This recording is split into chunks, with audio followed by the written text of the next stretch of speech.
Hey guys, in today's video, we will be discussing on Cognizant recruitment process for aptitude and technical round.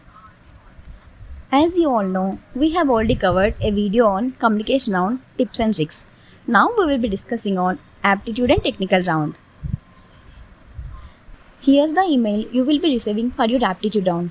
Here are the scheduled date and time for your assessment, and you need to take this only through a safe exam browser.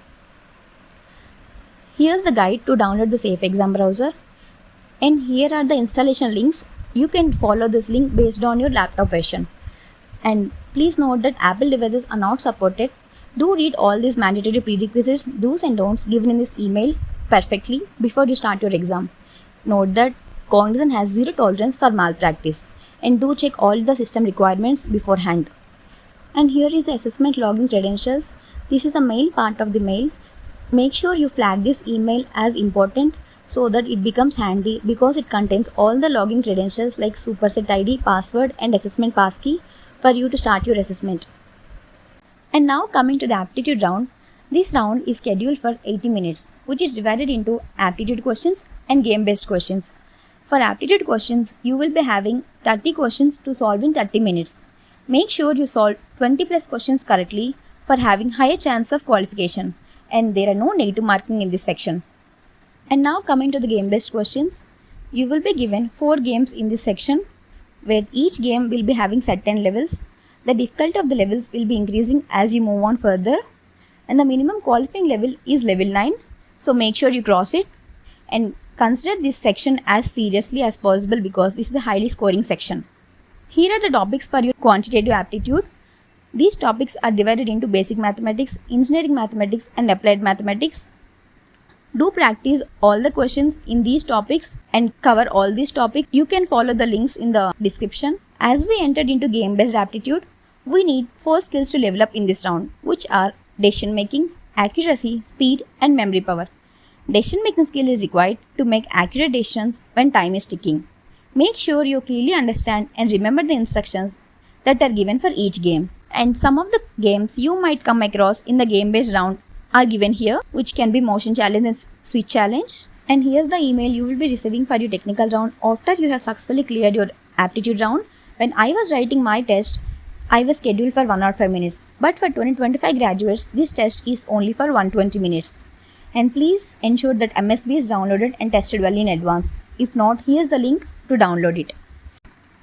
And the start test button is given in the bottom of this email.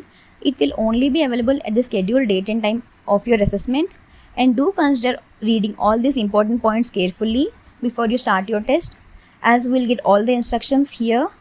And also read the do's and don'ts provided in this email carefully. They are really important so that you don't do anything wrong. Cognizant has zero tolerance for malpractice. And here's the start test button. You need to click this at your scheduled time of your exam. And coming to the technical round, this round is divided into 3 sections covered for 120 minutes.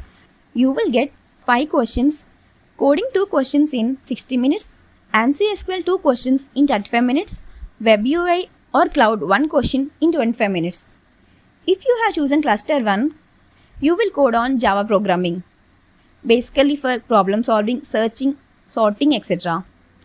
And for ANSI SQL using MySQL, you need to have basic command on the DDL, DML, DCL, and you will need to have knowledge on joins.